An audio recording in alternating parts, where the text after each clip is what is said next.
틈틈 지혜와 사랑 가득 예수님 닮은 사랑의 아이로 자라게 하소서.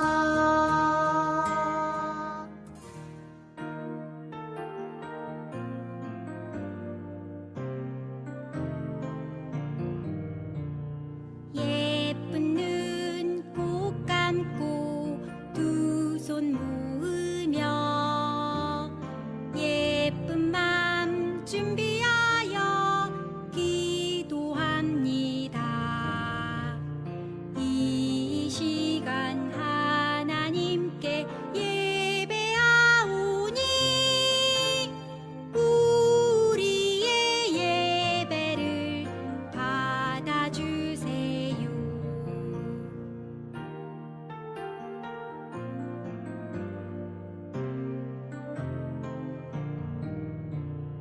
예쁜 눈 꼭 감고 두 손 모으며 예쁜 맘 준비하여 기도합니다.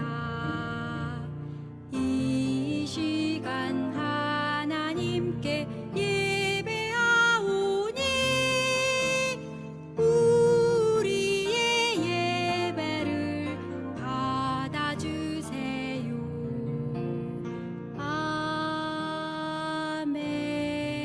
아멘. 할렐루야. 오늘도 살아서 역사하시는 하나님 아버지, 오늘도 예배드릴 수 있도록 인도해 주시니 감사드립니다. 이 시간 저희들의 지은 모든 죄를 예수님의 보혈로 깨끗이 씻어주시고 저희의 마음과 힘과 정성을 다해 예배드릴 수 있도록 인도해 주세요. 예수님의 이름으로 감사기도 드립니다. 아멘. 비전이란 본다는 뜻이에요. 미래의 나를 보는 것이지요. 오늘 내가 꿈꾸던 그것을 이룬 미래의 내 모습을 보는 것이 바로 비전이에요. 느헤미야에게도 비전이 있었어요. 그 비전은 느헤미야 자신이 성공해서 잘 되는 것이 아니었어요. 자신의 고국 예루살렘 성벽을 다시 세우는 일이었어요. 이 비전은 민족을 살리는 비전이었어요. 사실 느헤미야는 지금까지 자신의 고국을 한 번도 가보지 못한 사람이에요. 그런데 어떻게 이런 비전을 갖게 되었을까요? 어느 날 느헤미야는 고국에서 온 형제를 통해 예루살렘 성벽이 무너져서 이스라엘 사람들이 무시당하고 고통받고 있다는 소식을 들었어요. 그리고 너무 마음이 아파서 금식하며 하나님께 눈물로 기도했어요. 그때 하나님께서 느헤미야에게 무너진 예루살렘을 다시 건설해야겠다는 마음을 주셨어요. 느헤미야는 바로 그 일을 위해 하나님이 자신을 왕에게 신임을 받는 술관원으로 세우신 것을 알았어요. 느헤미야는 왕에게 이 비전을 이야기했고 하나님은 왕이 이 모든 것을 허락하도록 도와주셨어요. 예루살렘으로 온 느헤미야는 백성들에게 무너진 성벽을 재건하여 다시는 수치를 당하지 말자! 라며 자신의 비전을 선포했어요. 이 비전이 느헤미야 한 사람의 비전이 아니라 민족에게 희망을 주는 비전이 되고 더 나아가 하나님의 나라를 위한 큰 비전이 되었어요. 비전을 선포하자 백성들은 적극적으로 함께 협력하여 52일 만에 성벽을 재건했어요. 물론 성벽을 재건하는 과정에 반대하는 방해와 공격도 있었지만 느헤미야는 하나님께 내 손을 힘있게 하옵소서 라고 기도하며 하나님만을 의지하여 이 모든 것을 이겨내고 민족과 함께 하나님께서 주신 비전을 이루었어요.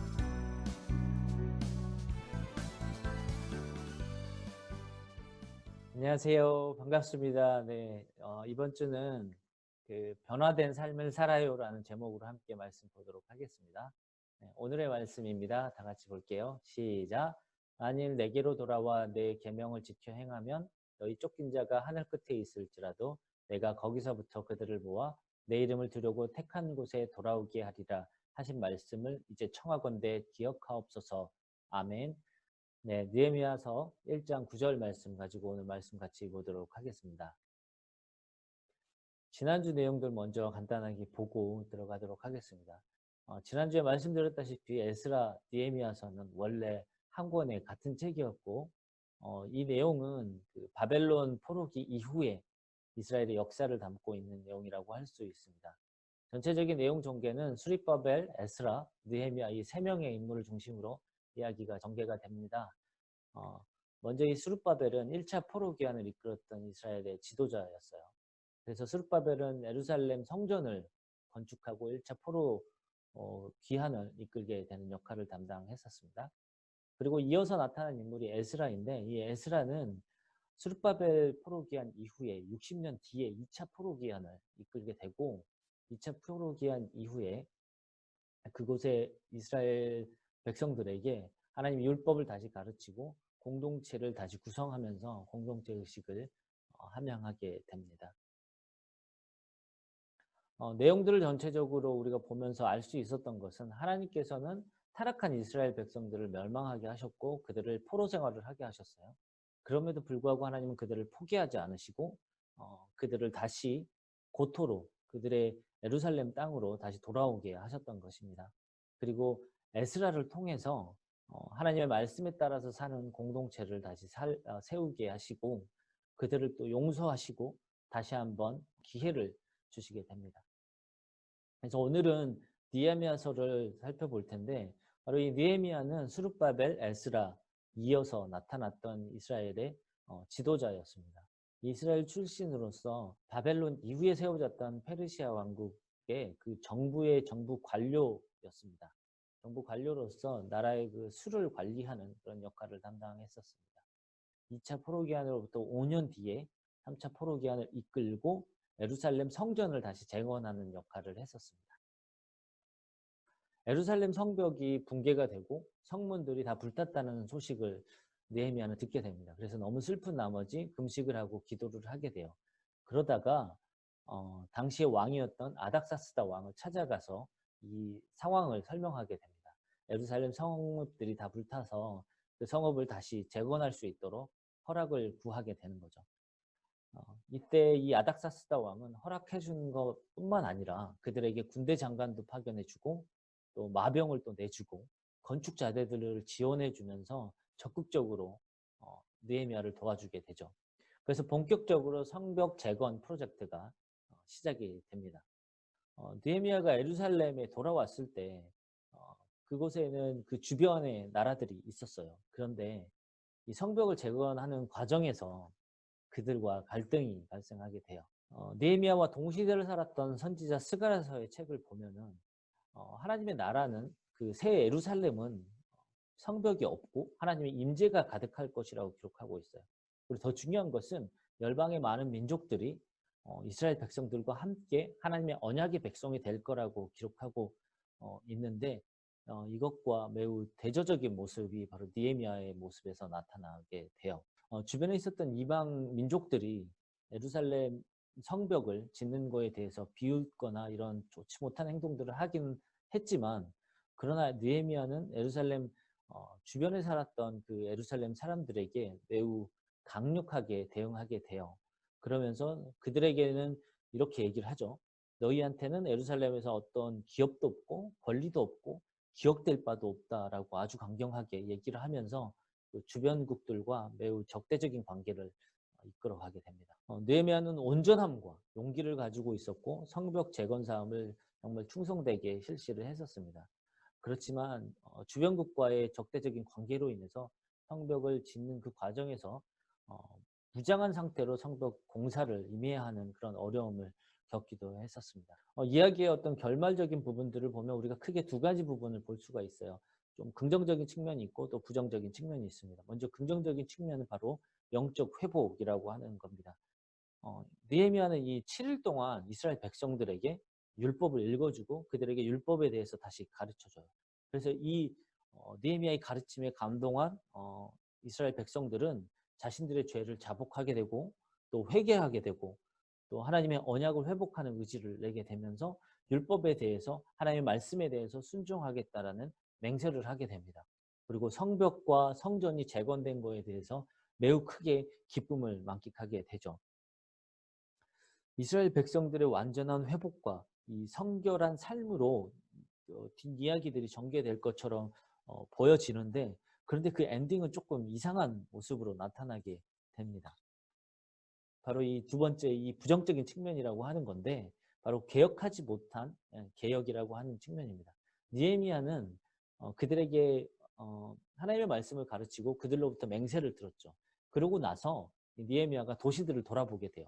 근데 그 도시 속에서 살고 있는 이 이스라엘 백성들의 모습이 그들이 했던 맹세와 너무나 다른 모습이었던 거예요. 정말 맹세와 다른 삶을 살고 있는 그들을 보게 되면서 매우 실망하게 되고 그 모습들은 스룹바벨이 그 재건했던 성전의 관리도 매우 소홀한 모습으로 나타나게 되고 또 자격이 없는 사람들이 성전을 출입하게 되는 일도 보게 되는 거예요. 그리고 에스라에 의해서 세워졌던 이 율법이라고 하는 것도 율법에 순종하는 그런 삶으로 이루어지지 않았던 거예요.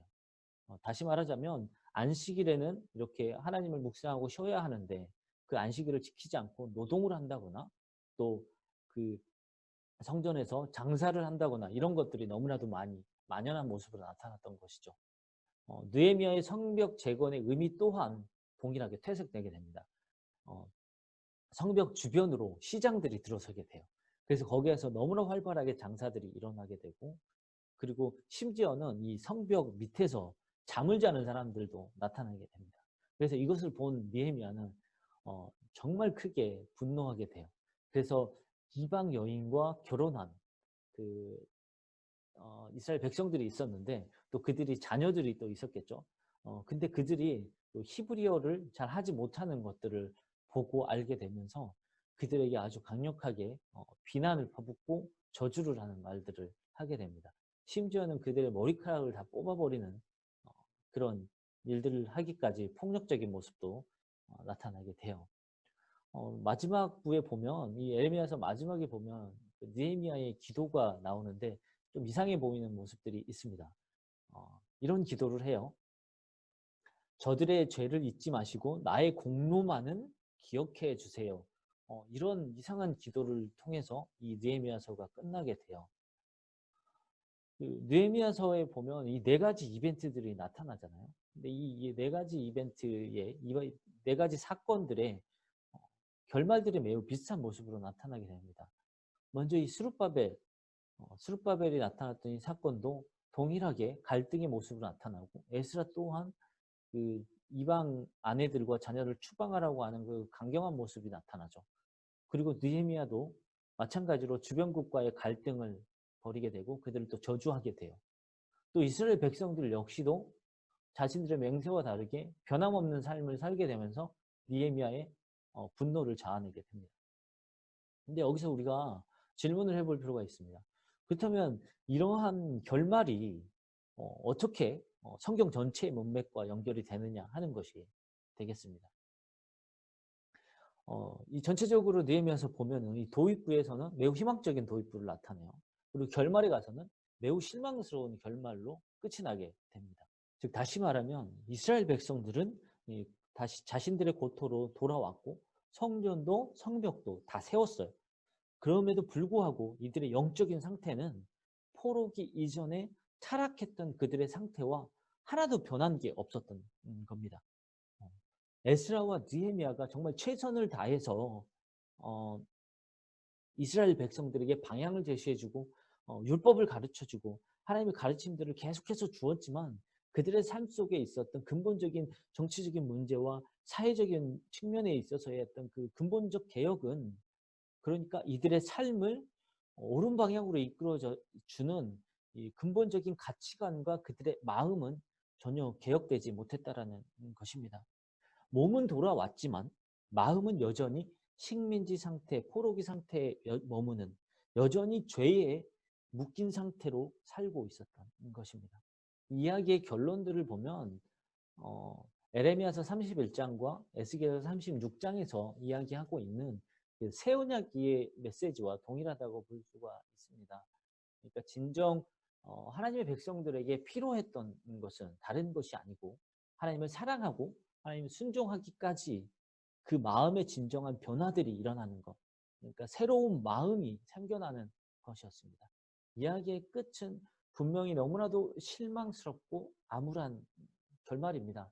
그러나 이를 통해서 우리에게 주고 있는 이 메시지는 새로운 마음, 새로운 변화를 갖게 하는 것, 그것을 이야기하고 있다는 것이죠.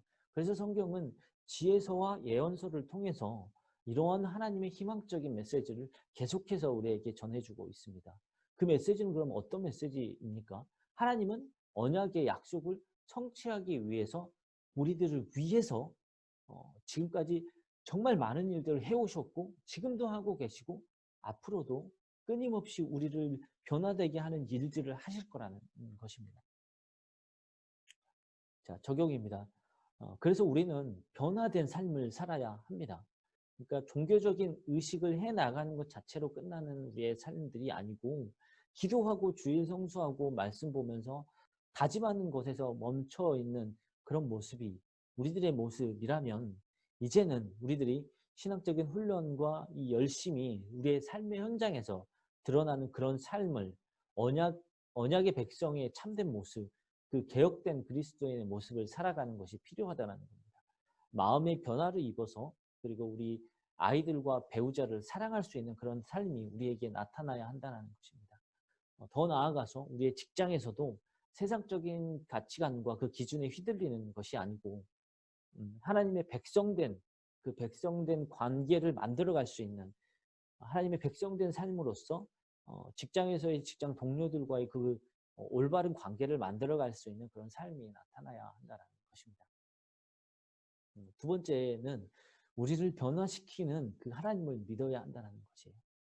성경에는 이스라엘의 절망적인 역사들로 매우 많은 내용들을 차지하고 있습니다. 그러나 동시에 성경에서 이야기하고 있는 이 지혜서와 예언서를 통해서 하나님은 사랑과 희망 역시 전해주고 있다는 것입니다. 이스라엘이 아무리 타락해도 언약과 약속을 지키기 위해 하나님의 사랑의 노력은 절대 멈추지 않을 것입니다. 이처럼 우리들의 삶이 절망적이고 희망이 보이지 않더라도 또 내가 변화되지 못하고 여전히 미성숙한 모습으로 부끄러운 모습일지라도 여전히 하나님은 과거에도 지금도 그리고 앞으로도 우리를 변화시키신다는 것을 잊지 말았으면 좋겠습니다. 이것이 지금까지 역사가 말해주고 있는 그리고 성경의 모든 이야기들이 말해주고 있는 하나님의 마음이라는 것입니다. 여러분 한 주 동안 이러한 하나님을 믿고 우리가 넘어지더라도 끊임없이 다시 일어날 수 있는 그런 용기를 내시고 그렇게 다시 일어나는 우리 영화부 모든 부모님들 그리고 그런 부모님들의 삶을 뒤에서 바라보면서 그 삶을 닮아가는 우리 영화부 친구들이 되었으면 좋겠습니다. 한 주 동안 또 건강하게 또 포기하지 않고 그런 삶 사시기를 예수 그리스도의 이름으로 축복합니다. 다음 주에 뵙겠습니다. 안녕.